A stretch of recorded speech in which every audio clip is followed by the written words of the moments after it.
usapang cha-cha tayo ulit ha. Kasi ito yung mga maiinit na balita. Diyos ko. I have nothing against Senator Robin Padilla. Binoto ko nga siya eh. Di ba, in-endorse ko pa si Senator Robin Padilla. Bakit? Because of his, what do you call this? Drive for charter change. Di ba? Yun naman talaga yung, mahalaga yan eh. So, for some reason, may mga pinost si Senator Robin Padilla sa kanyang Facebook page. It's parang sour graping ba ang dating? Parang sour graping ang dating. Yung parang may hugot. Okay, pero basahin muna natin yung balita. Ito kasi sinabi ng balita. Yan. Robin Padilla recalls Cha-Cha push after losing lead role in Senate debates to Angara. Baka lead role naman. Ano to, pelikula? Politiko talaga. Sabi niya, Senator Robin Padilla saw it fit to remind the public about his support for charter change after being eased out of a leading role in the Senate's upcoming discussions on economic amendments to the 1987 Constitution. Padilla, an action star, grabe naman tong si politiko, baka pang maliit. Anyway, took to Facebook to remind his colleagues that his committee drafted a report as early as March last year seeking to ease the charter's restrictive economic provisions. Okay. Puntahan ngayon natin yung Facebook post. Ito kasi yun. Yan. So yan, bago tayo magpatuloy sa ating live stream, tayo muna magpapasalamat sa ating mga kaibigan sa Sendwave! Kung kayo po ay nasa US, UK, Canada, Italy, France, Spain, Ireland, and Belgium, may pwede namin magpadala na inyong mga remittances sa Pilipinas gamit po ang Sendwave. Yan, download nyo lang ang app, gawa kayo ng account, at ilagay nyo pa ang account details nyo. At pwede na kayo magpadala sa GCash, sa mga bangko, at sa ibang mga, pawn shop sa Pilipinas. At kapag ginamit nyo pa kayong promo code na Coach Jared, makakakuha ay nakaragdagang $20 free credit. Hoy, yun. Kaya yan, gamitin na po ang Sendwave for all of your remittance needs. Okay, eto na. Sabi niya, may committee report na po patungkol sa economic provision ng 1987 Constitution unless otherwise provided by law. Mamaya ako magko-comment. Ayan, Senator Robin Padilla, 2 days ago. Tapos ito yung kasunod. Wala nga lang po pumirma na senador para madala sa floor nung panahon na yon dahil kontra po sila.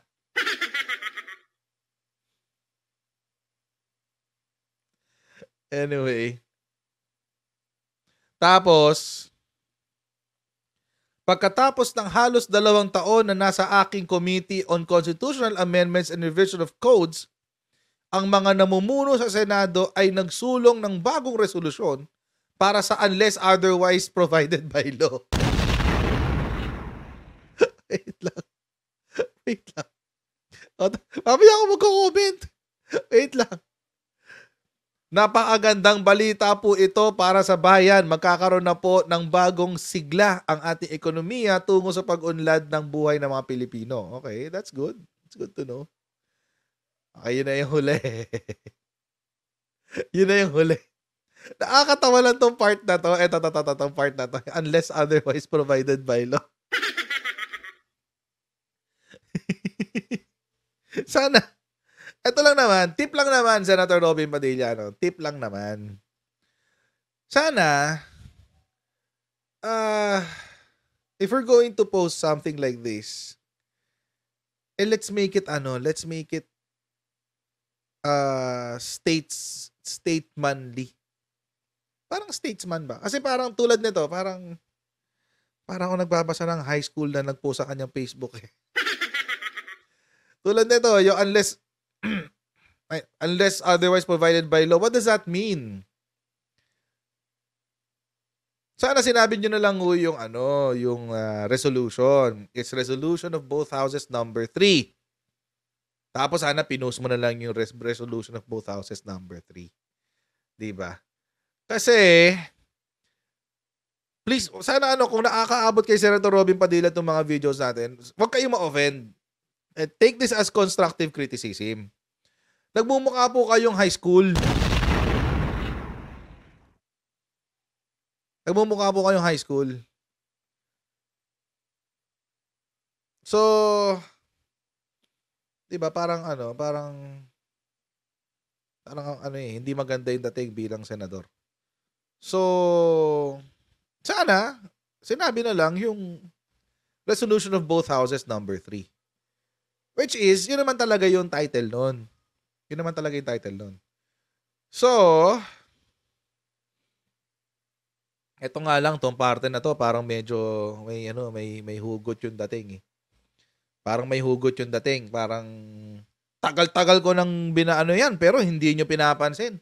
Tapos ngayon, nag-uunahan kayo. Parang ganun yung dating eh. Diba? Kaya di natin alam, may sama ba ng loob itong si Senator Robin Padilla dahil yung kanyang resolution of both houses number 3 eh hindi ipinansin.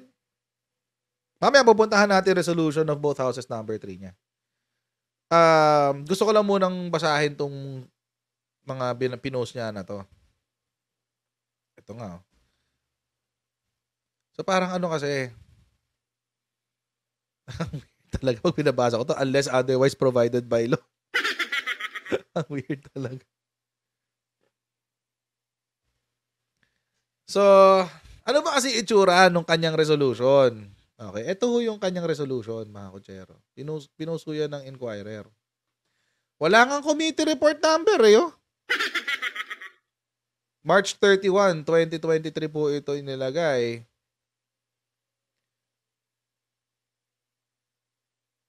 Oh. Ano, resolution of both houses number 3. Yun yung title ng resolution niya. Oh, ayan. Di ba? Wala kang committee report number. Hindi mo... Prepared and submitted by Committee on Constitutional Amendments Revision of Codes on. Kailan? Regarding. Wala. Parang ano? Bakit ganun? Nawala ako. Bakit ganun?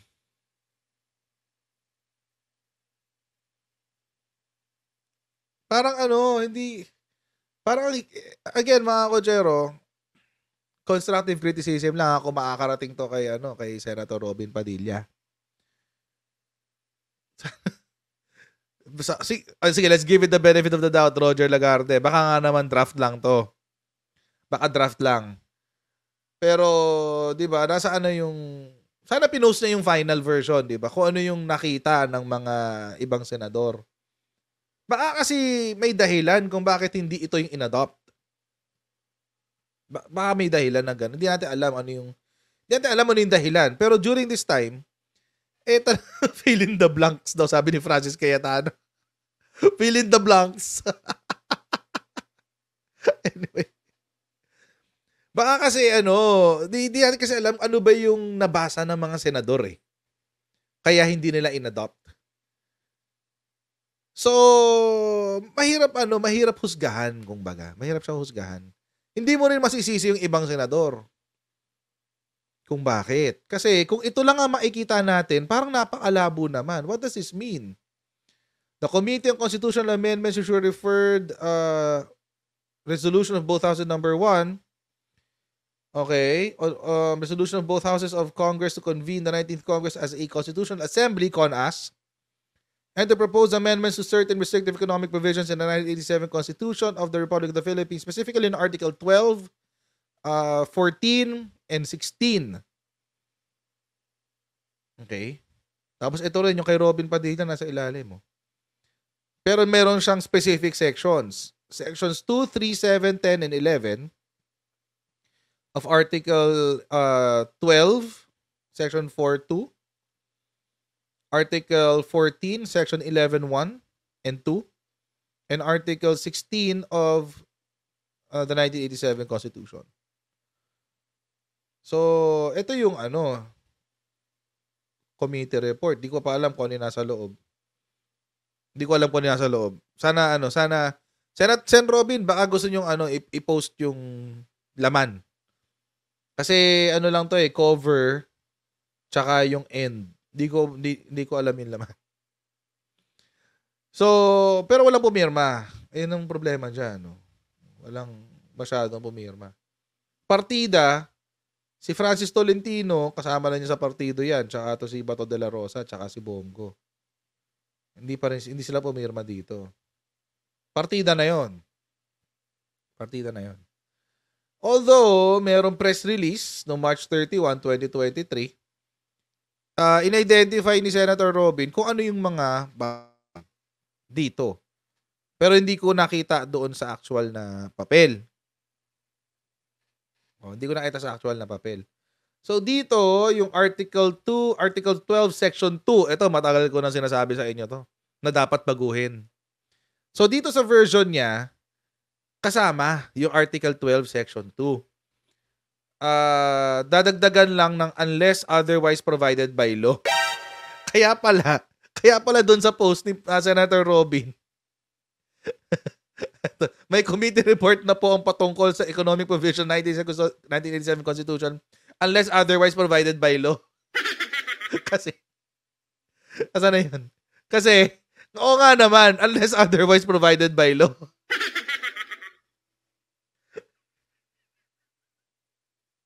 Nakasulat nga naman, ayan o. So, dinagdag yung phrase na unless otherwise provided by law. Ito yung ibig kong sabihin, mga kotsero. Sana ipinost niya yung laman. Tapos yung title ng resolution, at sana hindi na lang niya sinabi yung unless otherwise provided by law.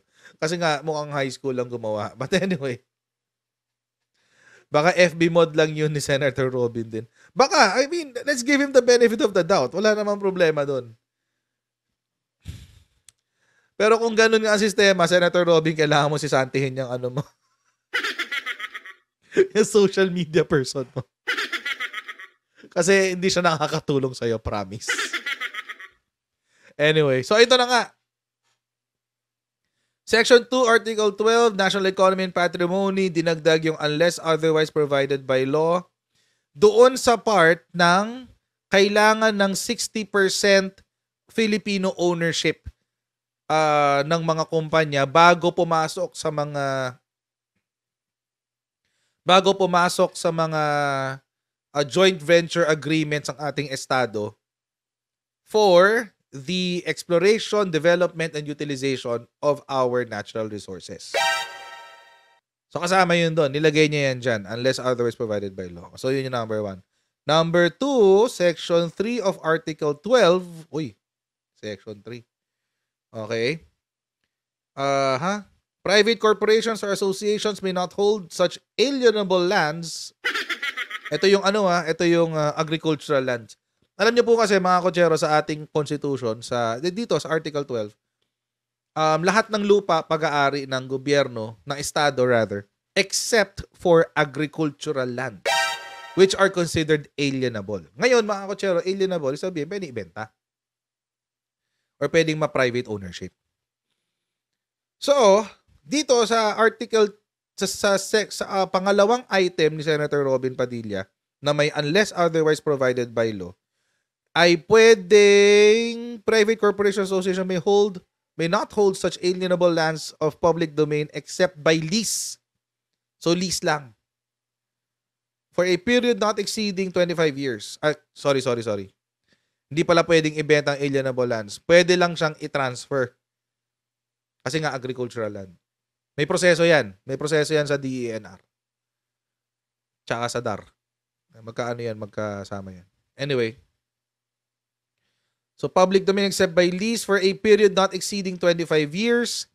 Renewable for not more than 25 years and not exceed 1,000 hectares in area unless otherwise provided by law. Citizens of the Philippines may lease not more than 5,000 hectares or acquire not more than 12 hectares thereof by purchase, homestead, or grant. Yun. Okay. Ano kaya yung ano dito? Land Use Act? Naisip ko lang kasi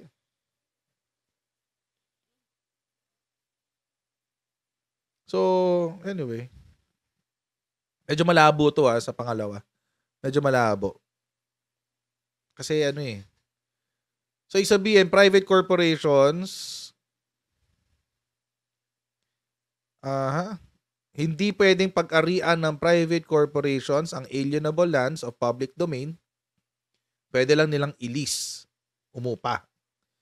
Hanggang 25 years na pwede mo ring i-renew for another 25 years and hindi lalampas sa 1,000 hectares sa isang lugar unless otherwise provided by law.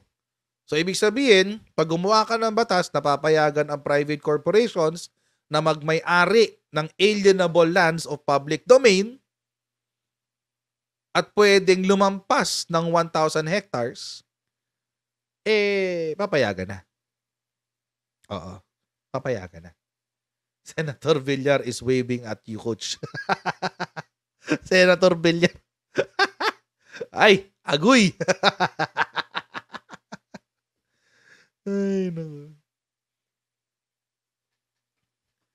So there. Parang hindi ata ako agree dito. Dito sa pangalawa, medyo ano ako dyan. Medyo iffy ako dyan sa pangalawa. Parang malabo yata yan. Parang ayoko niyan. Anyway, ito sa pangatlo. Article 12 ulit, Section 7. As amended to read as follows, save in cases of hereditary succession, no private land shall be transferred or conveyed except to individuals, corporations, or associations qualified to acquire or hold lands of public domain unless otherwise provided by law. Parang delikado tayo dito Kasi mga kotsero, public domain. Pag sinabing public domain, ito yung mga pag-aari nga ng Estado. So usually, halimbawa, kapag ako magsasaka, halimbawa lang, magsasaka ako, tapos meron akong sinasakang lupa ng higit 30 years na. Doon lang ako. As in, hindi ko siya pag-aari. Pero doon ako nagsasaka. At wala rin namang ibang umaangkin. Homestead yun. So, according to our constitution, pwede ko siyang pag-arian. At may proseso yan. Sa DENR, sa ating environmental laws, may proseso yan para pag-arian ko siya. Papapatituluhan ko yan sa akin, sa pangalan ko. Ngayon, mga kotsero, may rules din yun. Yung ating land ownership laws will also apply. So, halimbawa, actually meron pang limit yan Hindi mo siya pwedeng ibenta for 5 or 10 years if I'm not mistaken. I forget. Pero may ganun yun. Kapag natitulahan mo na yan, hindi mo pwedeng ibenta yan. For 5 or 10 years. I could be wrong. Babalikan ko na lang kayo kung mali ako. Pero may certain time period na hindi mo pwedeng ibenta yan. I know, 15 years. 15 years. Hindi mo pwedeng ibenta. At kapag naibenta mo, meron kang option to buy back. Ano yan? Maraming benefit ang magsasaka natin actually. Hindi lang nila alam. But anyway, so ganito. Kapag pinayagan natin to, yung mga lupa na binenta sa yung mga homestead, mga ibinigay ng gobyerno sa ating mga magsasaka. Dahil matagal na silang nagsasaka doon. Baka mapag-arian din ng mga foreigners. Ayun, 10 years. Sabi ni Teresa Ranz. Ayan, Ayan. Land grantee kayo? Congrats, land grantee sila. Congratulations. Anyway. So, yun. Ayan, 10 years. Ayan. Buti na lang may tayo dito, land grantee, no? Anyway. So, yun. So, kapag gumawa ka ng batas that allows foreigners or private companies or corporations na hindi qualified before to buy lands of public domain,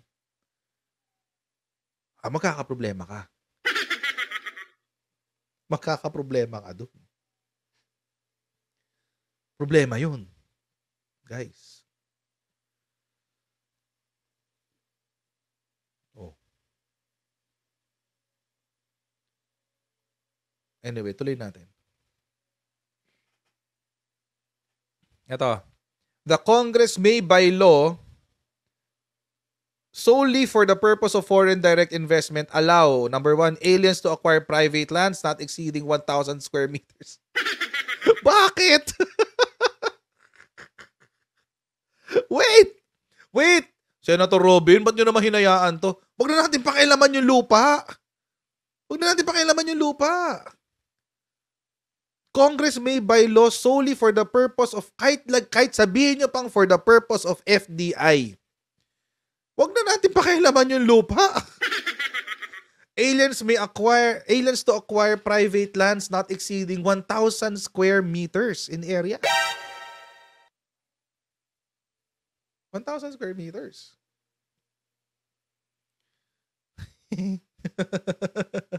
Medyo malaki, no? Well, 2,500 lang naman yan. Pero, di ba? Ownership eh. Yung usapan dito, mga kotsero, ownership. And foreign-owned corporations to acquire rural private lands not exceeding 5 hectares in area. So, pwede sila magmay-ari ng up to 5 hectares. Foreign-owned corporations. Wag lang ganito. Wag na to. Wag na to, sir. Wag na to, sir. Wag na natin pakialaman yung lupa. Parang awa nyo na. Wag na natin pakialaman yung lupa.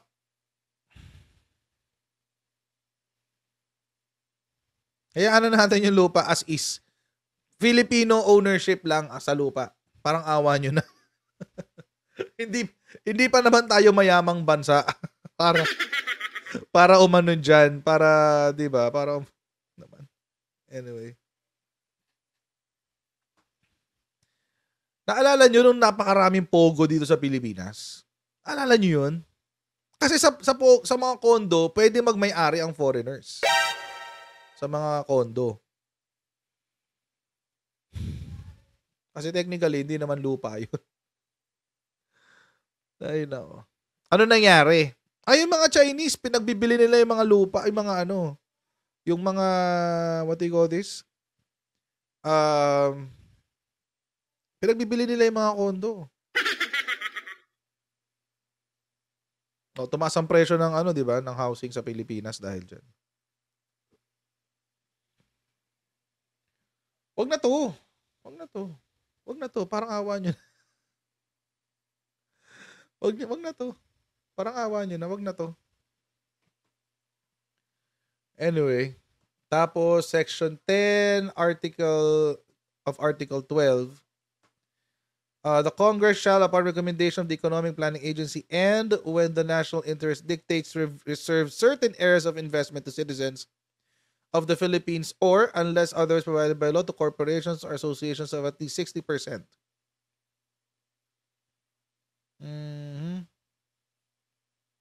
Ito okay lang to. Areas of investment lang naman yan. Walang problema dyan. Pero, mas hindi ko lang alam kung paano nito maapektuhan yung Public Service Act. Kasi dinefine na dun eh. Dinefine na dun yung mga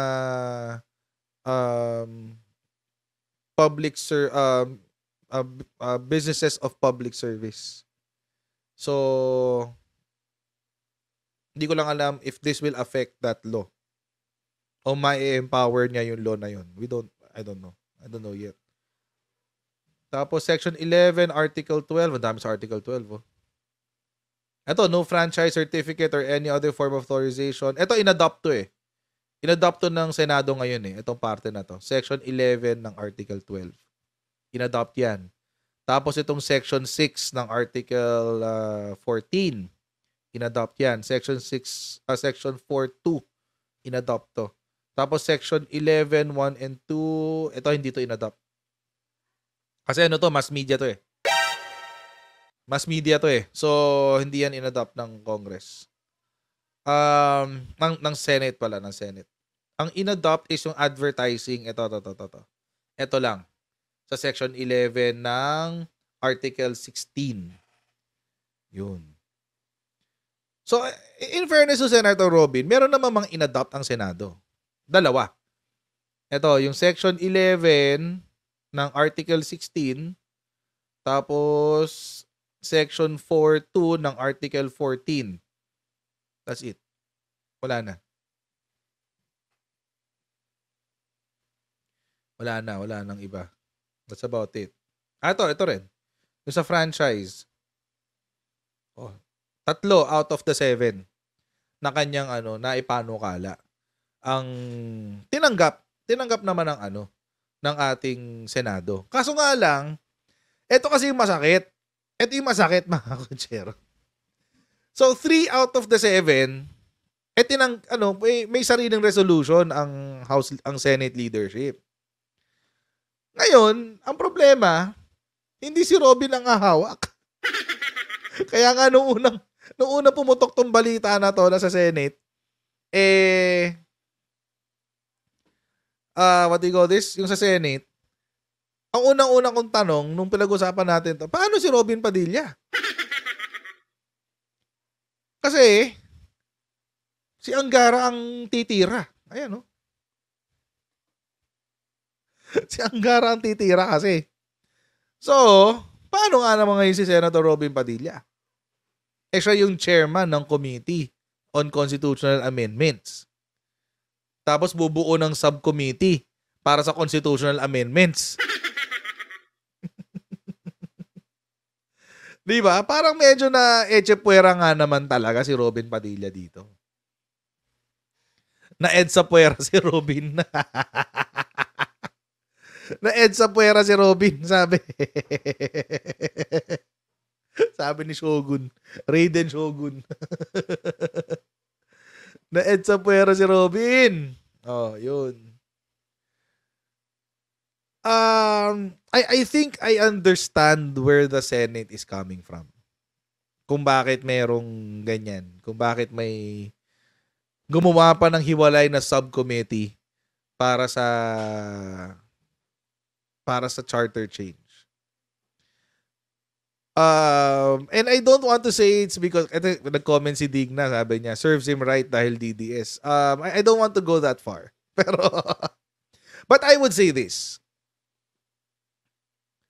Yung kanyang unang pinropose, medyo medyo talagang binuksan niya binuklat niya lahat ng economic provisions tapos free for all. Na parang hindi yata maganda yung ibang provisions doon. Kaya hindi talaga pipirmahan. Hindi talaga pipirmahan yan, mga kotsero, kung ganun yung laman. Maski ako hindi ako pipirma kung ako yung kung ako yung senador Masyadong bukas. Even land ownership, sasama mo. For what? Diba? For what? Pati media kasama. Oh. Tapos, although ako approve ako dun sa pagbukas nung section 2. But of course, syempre, medyo kailangan ko may konti kang ingat dyan. Kasi, it's about the exploitation of our natural resources. So, dapat yung law na bubuuin nyo after opening that will be substantial. Oh, medyo dapat ka dun. Medyo mahigpit. But ako, papabor ako dun. Kasi, hindi natin kayang i-capitalize yung mga efforts to explore, develop, and utilize our natural resources. For example, kung ikaw ay kung ikaw ay mag-e-explore ng langis sa West Philippine Sea. Una, meron ba tayo ng technology? Una. Pangalawa, meron ba tayo ng skill? Pangatlo, meron ba tayo ng capitalization? Yung tatlong yun, mga kotsero, medyo mahirapan tayong kumuha. Baka sa skill meron. Baka sa skill. Pero yung technology, mahirapan tayong kumuha niyan. At saka yung capitalization. So, pagdating doon, walang gobyerno o walang negosyante na papayag na 40% lang makukuha mo, sa amin yung 60% kasi nasa teritoryo namin. Walang papayag ng gano'n. O sabihin lang sa'yo, teritoryo nyo na pala di kayo magpondo. 'Di ba? Teritoryo nyo pala di kayo magpondo. Kayo nang umukay. Wala tayong kakayahan. So siguro, pwede natin bulat-latin yan, pero dapat may safeguards ka doon sa unless provided by law. Yun. So, which I think, it's a risk, but it's a risk worth taking. I think. Ngayon, dito sa committee report na ginawa ni Robin Padilla, medyo bukas na bukas lahat. As in, bukas na bukas lahat. Hindi ko alam kung paano nila nabuo to eh. Hindi ko alam paano nila nabuo to. Pero ang alam ko, nagkaroon sila ng maraming hearing tungkol dyan. And I think, ang limitation po dito ni Senator Robin Padilla is his background the actual background sa law. Kasi maraming intricacies ang Constitution. Na kapag wala kang background sa law, kahit background lang sa constitutional law, yun na lang, political law. Try nyo, sir. Enroll kayo ng kahit sit-in lang. Pero atinan nyo tsaka ipasan nyo yung finals. Mag-sit-in lang kayo sa constitutional law. Tapos, pag-aralan nyo rin yung environmental law. That's another. Kasi pag-aaralan nyo yung dyan Public Land Act. Yun. Tapos yung, marami ka pag-aaralan doon sa environmental law. Ano pa? Maraming kasing intricacies yan. Tapos pag-aaralan mo rin yung mga special laws. Tapos may mga jurisprudence ka pa na pag-aaralan. Medyo this really is a very complicated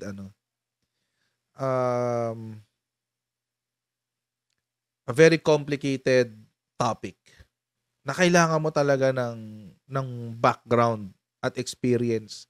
Not experience, pero sige, background na lang sa batas. And kapag kulang, di ba? Pag kulang, edi patay. Tulad niyan. Dito binuksan niya yung yung sa land ownership.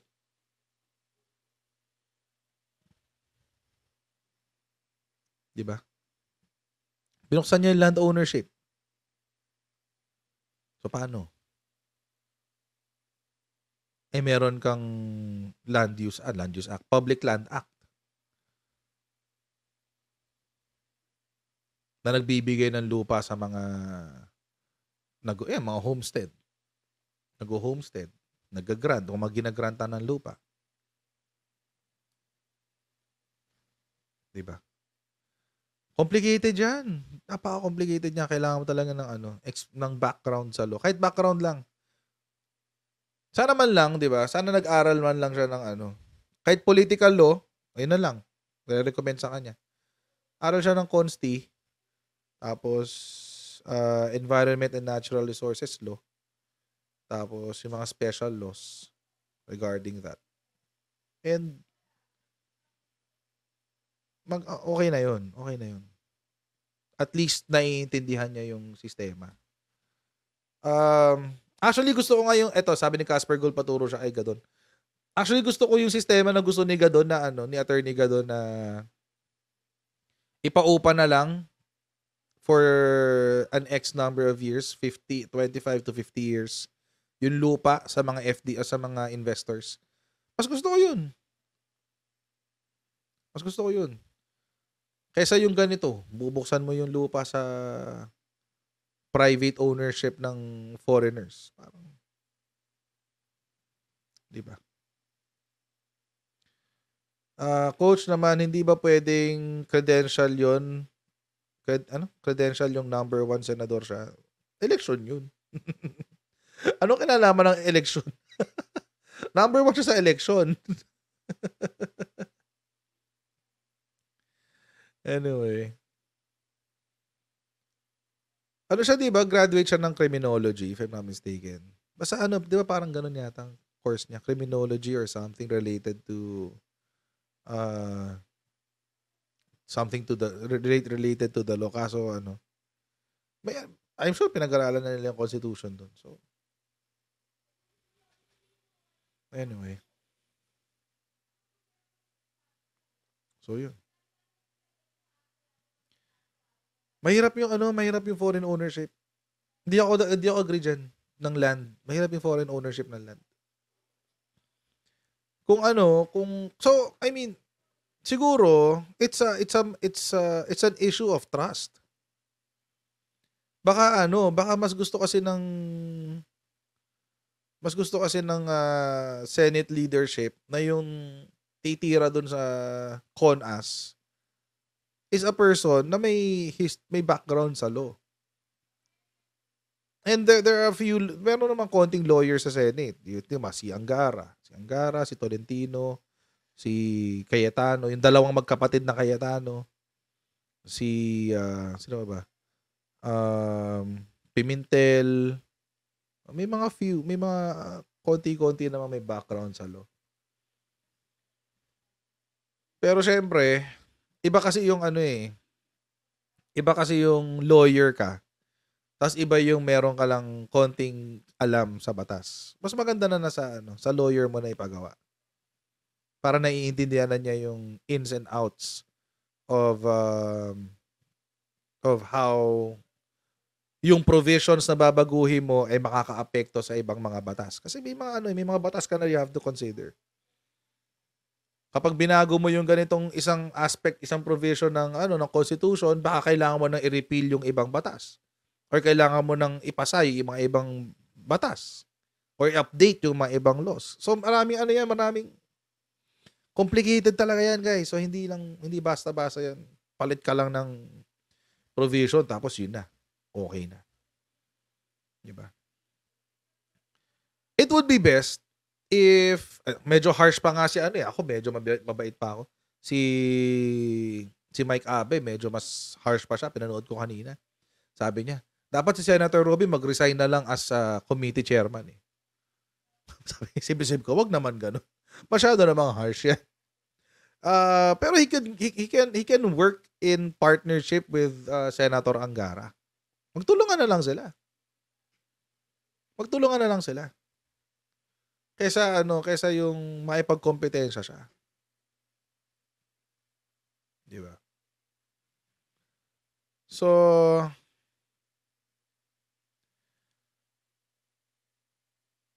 sana magkasundo sila ni Angara. Subcommittee yung kay Angara eh.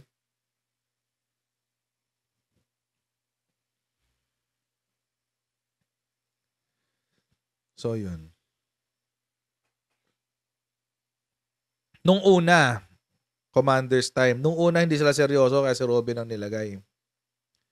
Pero ngayon, sineryoso na nila kasi inutusan na sila ni Presidente.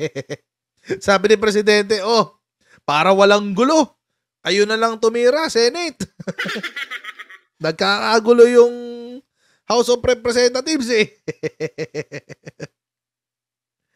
Ay, nako. Si Tulfo daw, ay, mas lalo na. Gusto niyo ba masira ang Pilipinas? Pahawakan niyo si Tulfo. Ay, nako.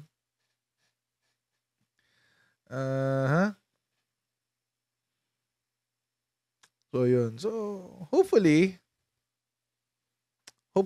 wag niyo masamain sana. Ang pangit lang nung dating nung post na parang naumpisahan ko na yan, tapos, di ba? Parang ang bitter nung dating. Naumpisahan ko na yan, kaya ganto, ganyan. Di ba? Pangit eh. Parang bata. Di ba? Parang bata yung dating na nagre-reklamo.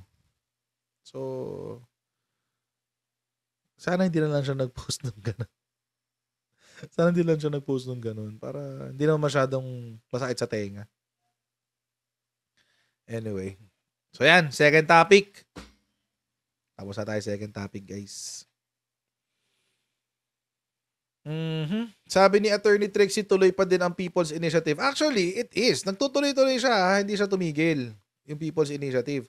May mga bali-balita na nagsusumite na sa mga local COMELEC, sa regional COMELEC offices ng mga pirma. Oh. Tumutuloy talaga yung People's Initiative. Ngayon, yung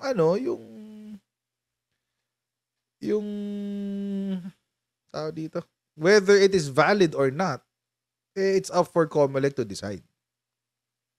COMELEC na lang magdedesisyon yan. Kasi may sinusundan namang jurisprudence ng COMELEC pagdating sa People's Initiative. Nakakatawa nga nung kanina nanood akong balita. Tapos in-interview si dating Chief Justice Panganiban. In-explain din niya, hindi pwedeng gamitin yung People's Initiative sa ganito, ganyan-ganyan. Dapat is from hindi pwedeng binabayaran. Dapat hindi government officials ang nag-uumpisa. Everything else. So, well, specifically, sinabi niya hindi sa Congress. Hindi siya dapat nag-uumpisa sa Congress. Local officials, meron hindi niya masyadong binigyan ng pagbabawal. Parang may leeway ng konti. Pero in example niya, mga barangay, sabi niya, yung mga barangay officials, yan, pwede yan People's Initiative kasi they're local. Yun sinabi niya. Pero kapag legislative ka, Senate and Congress, hindi ka pwedeng mag-spearhead ng People's Initiative. Yun yung sinabi niya kanina. So, yun. Pero may mga nagsasabi rin na kapag People's Initiative, yun na raw yung magiging charter change. Hindi pa. Pagbobotohan pa yan. May plebiscite pa, guys. Pagbobotohan pa nating lahat yan. So, hindi yan basta-basta. Maski itong CONAS, kapag itong CONAS natapos, kailangan pagbotohan yan. Lahat tayo sa eleksyon. Magkakaroon ng parte doon sa balota na ikaw ba ay pumapayag sa pag-aamyenda ng konstitusyon? Tas ito. Oo, yun. Merong yun, tapos mag-yes or no ka lang doon. Ganun. May yan, may tao dito, may plebiscite pa yan. Hindi yan basta-basta, guys. Matagal yan. Feeling ko nga sa 2028 yan if ever 2028 yan. Malabo pa yung 2025 ang name Legion. Best case scenario, 2028. Kasi, syempre, mag-aalat ka ng oras para sa amendment, sa revisions, di ba? Pag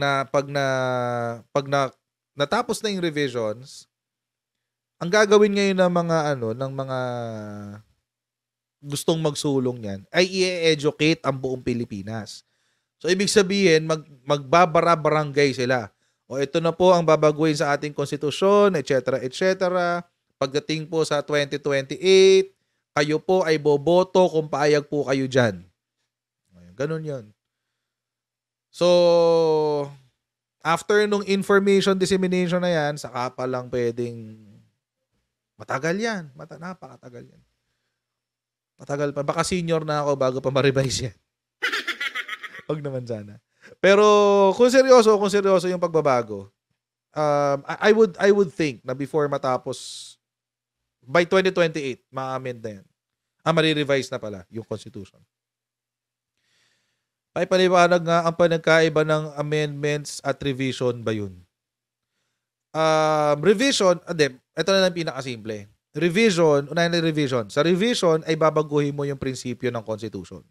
So for example, kapag ang babaguhin mo ay pagtanggal ng separation of powers. Yan, revision yun.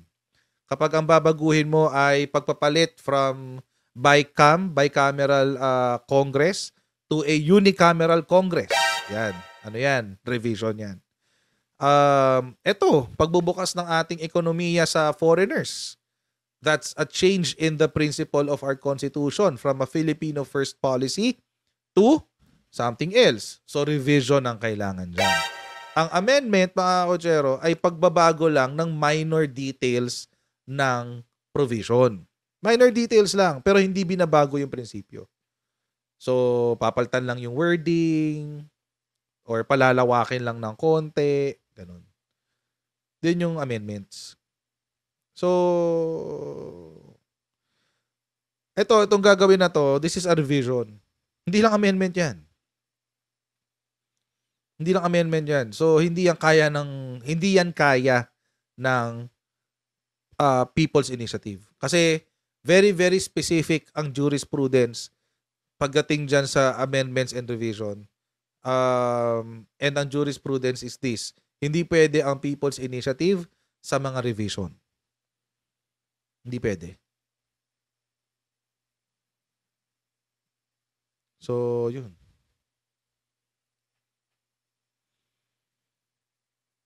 Very specific ang jurisprudence ng Supreme Court dyan. Hindi pwede yung basta-basta palit lang sa People's Initiative. So, yun. So, malabo yung gusto nilang, maski yung sa di ba ang gusto nilang gawin yung Article 17, baguhin yung yung constitutional, yung yung CONAS. Gusto nilang baguhin yung CONAS, di ba? Na vote ang Senate at ang House of Representatives voting jointly. Oh. That's also a revision of the principle of separation of powers between the two parliamentary departments, the two parliamentary groups of Congress, the Senate and the lower house. Yung lower house kasi ang tutok niyan is regional. Kaya nga marami sila eh.